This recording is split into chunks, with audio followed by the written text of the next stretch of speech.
Hi loving and caring parents, welcome back to అమ్మ చిట్కాలు. చిన్నారుల వెయిట్ గెయిన్ సిరీస్ డే 19కి సాదర స్వాగతం అండి. మీరు కూడా ఈ వెయిట్ గెయిన్ సిరీస్లో పాల్గొనాలి అంటే మన ఛానల్ని సబ్స్క్రైబ్ అవటం, పక్కన ఉన్న గంటసింని క్లిక్ చేసి ఆల్ అనే ఆప్షన్ని సెలెక్ట్ చేసుకోవడం వల్ల చిన్నారులు ఈజీ వేగా బోన్ వెయిట్ని పెంచుకునే రెసిపీస్ రోజుకొకటి పోస్ట్ చేసుకుంటూ వస్తున్నాను. అవేమీ మీరు మిస్ అవ్వకుండా ఉంటారనమాట. ఈ రోజు వీడియో వచ్చేసరికి కుక్కీస్ని చూపించబోతున్నాను అనమాట. అది కూడా హోమ్ మేడ్ కుక్కీస్ అండో, న్యాచురల్ వేగా మన చిన్నారులు వెయిట్ గెయిన్ అవ్వాలి అని చెప్పేసి కూడా కొన్ని ఇంగ్రీడియంట్స్ నేను ఇందులో ఉపయోగించానమాట. మీ చిన్నారులు బయట కుక్కీస్ ఎక్కువగా తింటున్నట్లయితే మీరు ఈ కుక్కీస్ తయారు చేసి పెట్టండి. మీ చిన్నారులకి 100% చెప్తున్నాను, బయట కుక్కీస్ మళ్ళీ అడగరు, మిమ్మల్ని ఇంట్లోనే చేయమంటారు. అది కూడా హెల్దీ వేగా మన చిన్నారులు వెయిట్ గెయిన్ అయ్యే కుక్కీసే నేను ఈరోజు మీకు చూపించబోతున్నాను అనమాట.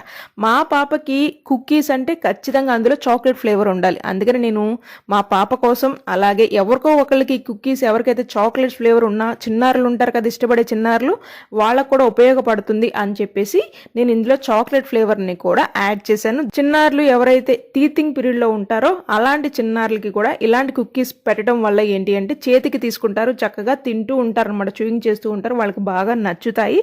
ఖచ్చితంగా ఇది మాత్రం మీరు ట్రై చేయండి. ఇది ఎలా తయారు చేసుకోవాలి అనేది ఇప్పుడు మనం చూద్దాం. 1 బౌల్ షుగర్ పౌడర్ని తీసుకోవాలి. షుగర్ని గ్రైండ్ చేస్తే అదే షుగర్ పౌడర్. అలాగే 1/2 కప్ నెయ్యిని వేసుకోవాలి. నెయ్యి మెల్ట్ అవ్వకూడదు, అలాగే గట్టిగా కూడా ఉండకూడదు అనమాట. మీడియంలో ఉండాలి నెయ్యి అనేది. ఇప్పుడు విస్కర్ సహాయంతో బాగా కలుపుకోండి. నాకు నియర్లీ 10 మినిట్స్ పాటు పట్టిందండి ఈ ఫార్మాట్లో రావటానికి.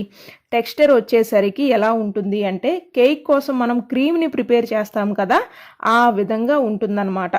ఇప్పుడు 1 బౌల్ గోధుమ పిండి, 1 బౌల్ శనగపిండి, 1/4 కప్పు రాగి పిండి, 1/4 కప్పు చాక్లెట్ పౌడర్ని కూడా యాడ్ చేసుకుంటున్నాను. అలాగే కరకరలాడుతూ క్రిస్పీగా ఉండాలి కాబట్టి 1 టేబుల్ స్పూన్ బొంబాయి రవ్వ, దాంతోపాటు బేకింగ్ సోడా కొద్దిగా, సాల్ట్ చిటికెడు, 1 టేబుల్ స్పూన్ ఇలాచీ పౌడర్, అలాగే 2 టేబుల్ స్పూన్స్ డ్రై ఫ్రూట్స్ పౌడర్ని కూడా యాడ్ చేసుకుని మళ్ళీ మనం విస్కర్ సహాయంతో మొత్తం కలుపుకోవాలన్నమాట. నాకు ఈ బౌల్ చిన్నది అయిపోయింది, అందుకని నేను మళ్ళీ వేరే బౌల్లోకి వేసుకుని మొత్తం కలుపుకుంటున్నానండి. ఇక్కడ పొడి పొడిలాడుతూ ఉంది కదా, ఇలా మీకు కూడా పొడి పొడిలాడుతూ ఉన్నట్లయితే మిల్క్ సహాయంతో కొద్దిగా పోసుకుంటూ డౌ ఫార్మాట్లోకి చేసుకోండి. డౌ మరీ పలసగా ఉండకూడదు, అలా అని చెప్పేసి గట్టిగా ఉండకూడదు అనమాట. చూస్తున్నారు కదా, ఇలా వేలు పెట్టగానే లోపలికి వెళ్ళిపోయేలాగా మీరు డౌని ప్రిపేర్ చేసుకోవాలి. నాకు ఓవరాల్గా ఈ పిండిని కలుపుకునే ప్రాసెస్ వచ్చేసరికి నియర్లీ 15 మినిట్స్ పాటు పట్టిందండి. ఇలా చేసుకున్న తర్వాత ఒక 30 మినిట్స్ పాటు మనం ఈ పిండిని పక్కన పెట్టుకోవాలన్నమాట.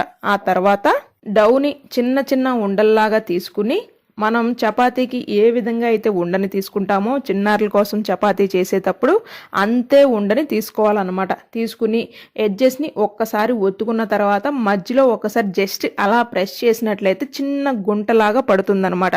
అలా గుంట పడిన తర్వాత అందులో మీరు ఒక క్యాష్యూని కానీ లేదా డ్రై ఫ్రూట్స్ ఉంటే ఆ డ్రై ఫ్రూట్స్ని అయినా మీరు ఇక్కడ యాడ్ చేసుకోవచ్చు అనమాట. మిగతా పిండిని కూడా ఈ విధంగానే మీరు కుక్కీస్ని తయారు చేసుకోవాలండి. ఇలా తయారు చేసుకున్న తర్వాత కుక్కీస్ని చాలా విధాలుగా కాల్చుకోవచ్చు. నేను ఇక్కడ చూపించే విధానం ఏంటి అంటే, మనం గ్యాస్ స్టవ్కి కింద పొంగిపోకుండా మనకు ఒక ప్లేట్ లాంటిది ఇస్తారు కదా, నేను దీన్ని ఉపయోగించుకున్నాను. మీరైతే ఇదైనా యూజ్ చేసుకోవచ్చు, లేదా ఒక గిన్నెనైనా సరే ఇడ్లీ పాత్రలో పెట్టుకోవచ్చు, లేకపోతే ఒక ప్లేట్ అయినా సరే మీరు ఇడ్లీ పాత్రలో పెట్టుకుని ఒక 2 మినిట్స్ పాటు ప్రీ హీట్ చేసుకోండి. కొద్దిగా వేడిని రానివ్వండి. ఇలా వేడి వచ్చిన తర్వాత అప్పుడు మనకి రైస్ కుక్కర్లో రైస్ కిందకి పడకుండా ఉండటానికి ఇలాంటిది ఒకటి చిల్లులు తీస్తారు కదా, దీన్ని నేను తీసుకున్నాను. ఈ ప్లేట్ మీద నేను కొద్దిగా బటర్ని కానీ లేదా నెయ్యిని కానీ అప్లై చేయండి. నేనైతే ఇక్కడ నెయ్యిని అప్లై చేశాను. ఇలా అప్లై చేసేసిన తర్వాత దాని మీద పెట్టేసి ఇప్పుడు మీరు తయారు చేసుకున్న కుక్కీస్ ఏవైతే ఉన్నాయో వాటిని చక్కగా మీరు అరేంజ్ చేసుకోవచ్చు అనమాట. మీరు ఇలాగైనా చేసుకోవచ్చు, లేకపోతే డైరెక్ట్గా ఇడ్లీ రేకులు ఉంటాయి కదా, ఇడ్లీ రేకుల్లో కూడా కొద్దిగా నెయ్యి వేసేసుకుని ఆ నెయ్యి మీద ఏంటి అంటే ఈ కుక్కీస్ని మనం పెట్టేసుకుని కుక్కీస్ తయారవడానికి 30 మినిట్స్ పట్టిందండి. 30 మినిట్స్ పాటు లో ఫ్లేమ్లో నేను పెట్టుకున్నాను. అలాగే మధ్యలో కూడా నేను చెక్ చేసుకుంటూ ఉన్నాను అనమాట. కుక్కీస్ కుక్ అయినాయా లేవో ఎలా తెలుస్తుంది అంటే మీకు స్మెల్ అనేది తెలిసిపోతుంది, స్మెల్ వస్తూ ఉంటుంది. దాంతోపాటు మీకు పైన ఈ క్యాష్యూ ఉంది కదా, అది కూడా ఏంటంటే చక్కగా మనం నేతిలో వేయించుకున్నప్పుడు ఏ కలర్ అయితే వస్తుందో ఆ కలర్లో చేంజ్ అవుతుంది. లేకపోతే కనుక మీరు ఒక టూత్ పిక్ని పెట్టి ఇలా జస్ట్ ప్రెస్ చేసి పైకి తీసినా సరే మీకు ఏంటంటే తెలుస్తుంది అనమాట. మరీ ఎక్కువగా అంటదు, జస్ట్ పొడి పొడిలా ఆడుతూ ఉంటుంది అనమాట.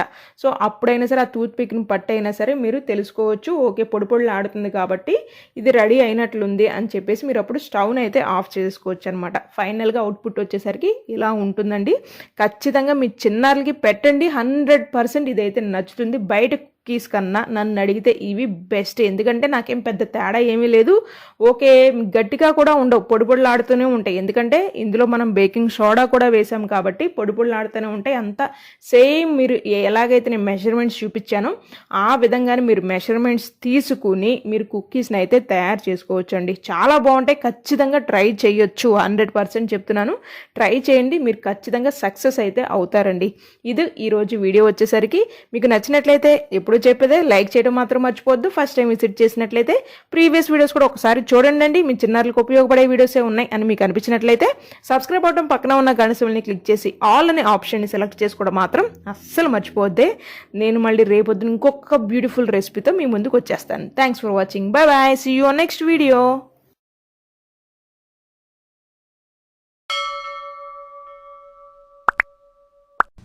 అమ్మ చిట్కాలు బై దీప్తి శ్రీ